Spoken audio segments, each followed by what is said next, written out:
Peter, we're at the end of the Big Questions in Free Will project. Retrospectively, how did it go? What have you achieved? Well, we've accomplished our goal, which was to try to understand what the readiness potential is and what it isn't. Mm-hmm. So, the initial claim of Libet was that you have this readiness potential that precedes the onset of a decision, a conscious decision to move one way or the other, to move your finger by something like a second and a half.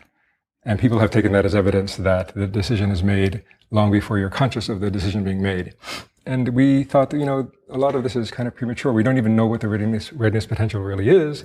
So let's try to dissect it and see what it is. We did actually 4 or 5 experiments trying to consider different cases. We looked at a case where you have to make a decision, but no motor act. And the question was, in that case, will you get a readiness potential? And the answer was yes. You get a readiness potential even if the decision is an internal one, to pay attention to this versus that. And then we did another experiment that looked at whether you get a readiness potential if you're just cued. And if you have a flash that says, press the button now, you press the button, there's no readiness potential for that. Then we did another experiment that tried to ask whether you get a readiness potential even in the absence of conscious willing. So, it's kind of hard to remove conscious willing. What we came up with was hypnosis. You hypnotize someone to make a motor act given a post-hypnotic suggestion. So you hypnotize them, they wake up, and then they have to do some motor act, move a finger or squeeze a ball at a time of their own unconscious choosing as opposed to conscious choosing. And in that case, we asked, do you get a readiness potential? In that case, and we found, yes, you do. And so basically we find you can get a readiness potential without consciousness of choosing or intending to move. You can get a motor act without a readiness potential if it's triggered by the onset of some exogenous or external cue. You can get a readiness potential even in the absence of a motor act. And then we also asked whether the onset of the readiness potential really had anything to do with the onset of the conscious willing. And so going back to John Stuart Mill, the claim is that if 2 events are causally linked, they have to have some temporal relationship. Mm-hmm.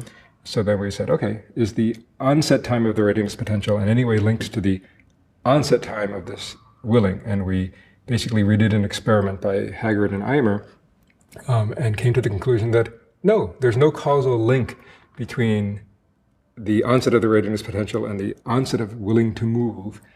And it seems therefore in conclusion that the readiness potential is simply not causal of willing to move, consciously willing to move, and could happen in the absence of consciousness. It seems to be, I think, largely irrelevant to the question of whether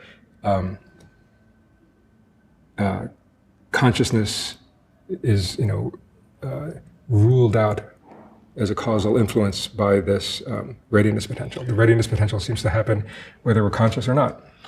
But it does mean something because it does precede the not just the motor activity, but the urge that I'm going to move. Right. So it seems to me to be an indicator of an expectation of some subsequent action or event. There's a very closely related potential pattern called the contingent negative variation, which the CNV, which looks more or less similar, and it precedes the occurrence of an expected event. So merely expecting something to happen leads to something very similar to a readiness potential. Mm. So, So the implication of this, I think you're saying, is that you've shown that what has been the focus of attention for, 3 decades now, in terms of understanding free will or even consciousness itself, you're saying may have been the wrong direction because this may be quite not as relevant as people thought. Right, so we called our paper on one of these experiments, barking up the wrong free. It's a pun, but I think that the field has been barking up the wrong tree and focusing on the readiness potential, because if the readiness potential happens without consciousness, whether conscious or willing or not, if it happens if it can happen without a motor act, and you can have a motor act without it seems to be, yes, some sort of indicator of a subsequent act, whether motoric or not, or an expectation of a subsequent act, but it's not very relevant to discussions, I think, about the causal efficacy of consciousness in general. The question is not whether consciousness is necessary for subsequent acts. The question is, are there any cases where consciousness is sufficient for a subsequent act? And I don't think Libet's work addresses that. I don't think that our work addresses it either. I think it's largely unaddressed. I think there's a whole huge domain of work that needs to be done to try to find a causal role for consciousness. It might not exist in these simple cases of proximal finger movements. When I say proximal, I mean, an intention to move right now. Mm-hmm. It probably has something much more to do with deliberation of possible courses of action in the more distant future. Should I partake in this experiment or not? What's in it for me? Should I marry this person or not? Should I marry that person or not? Should I choose this career or not? And if this kind of deliberation is really where the action is in free will, well, science hasn't addressed that. But the burden would be on you to show that those kinds of distal, complex kinds of contemplation, in which you would say your strong version of free will is working, is something more than the sum of a very large series of small proximal decisions which these experiments utilize. You'd have to say there's something unique in these complex, long-distance kinds of planning. Yeah, I think it's simply a different kind of operation. So what is actually the role of consciousness in the Libet paradigm or these related Wegner-like paradigms? I believe that what's going on is an assignment of selfhood or agency or authorship, saying, I did that, or that belongs to me. And that is a very different kind of operation than what goes on in deliberation. So let's first talk about proximal acts and proximal intentions. There's a beautiful and simple model that started with Helmholtz. He wrote about it in the context of eye movements, but it's more generally applicable, which is to say there's the comparison between what was planned and what actually took place. And if those two things match, the system says, I did that. Mm-hmm. And if there's a mismatch, the system says, I didn't do that. Now, this model is called the corollary discharge model or the Efron's copy model. Those are fancy words, but the basic idea is very simple. There is an assessment of whether something was done by the self, by this body. So for example, if I plan to reach for an apple and I compute a motor trajectory and I execute it, well, what I did and what I planned match, then I say, okay, I matched, I did it. And let's say I plan to do this, but the wind blows me at the last second and my arm actually does this. Then I say, well, there's a mismatch. I didn't do that. So that is an important role for consciousness. I think it's important for an animal to know what it did, what was done by itself versus done by the environment or some other animal.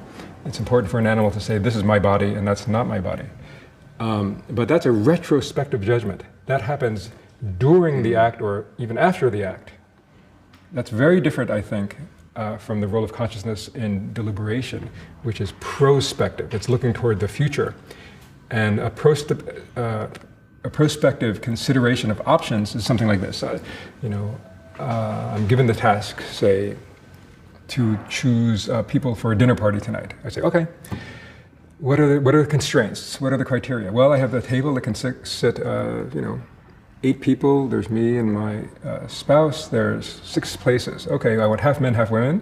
Okay, well, what about these 3 and those 3? Then you say, oh, no, but Sheila went out with Bob and they broke up, so Bob is out. And then what about Mike? And then, you have this sort of constraint satisfaction and you're playing out options in a sort of virtual reality of your working memory or imagination or mental imagery.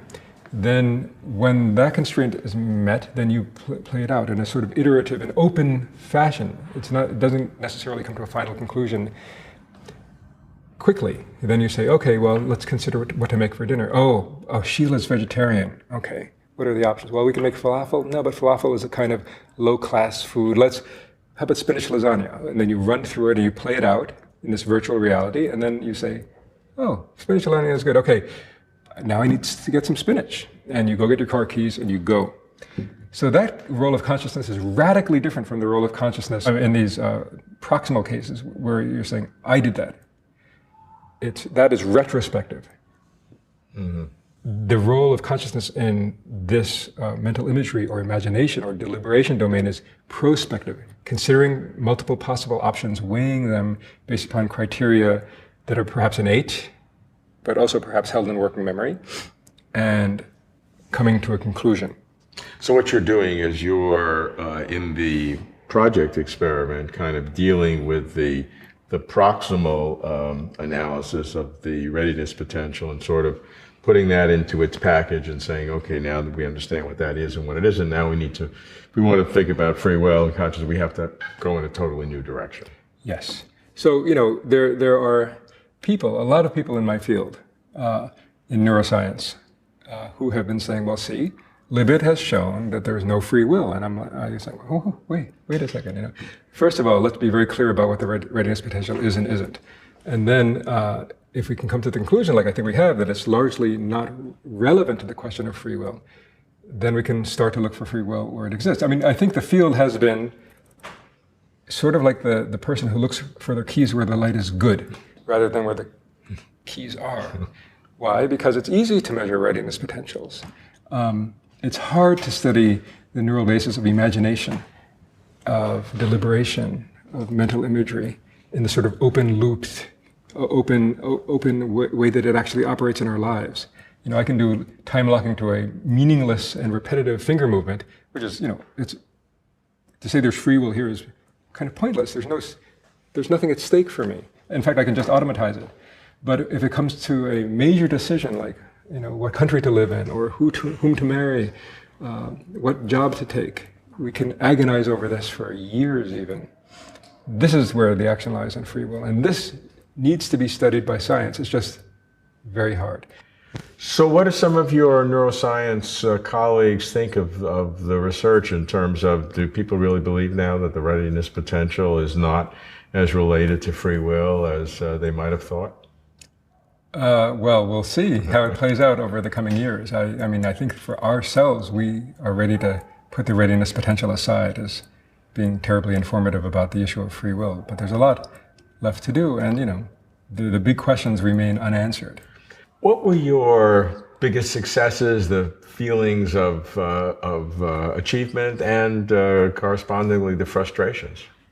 All right, well, science is just endless frustrations. I mean, for example, we had to run 22 subjects in the hypnosis experiment to get to a point where we could distill the 4 good subjects out, because these subjects had to, at the end of the whole experiment, say, I have no memory of having been post-hypnotically or given a post-hypnotic suggestion. And if they had any memory whatsoever, we couldn't even analyze their data. But you have to run them for 4 hours before you get to the point where their data, where you can ask that question. So, it's frustrating. It's a hard business. The project is kind of I think a raving success in the sense that we were able to accomplish our goal, which was to put Libet in perspective. I think we've been able to answer what the readiness potential is to some extent and what it isn't, what its causal role is and its causal relationship to conscious willing. So, I think our group is ready to put that aside, and I hope the field will agree that it has been, in a sense, barking up the wrong tree in focusing on the readiness potential as an indicator of the inefficacy of conscious willing in general.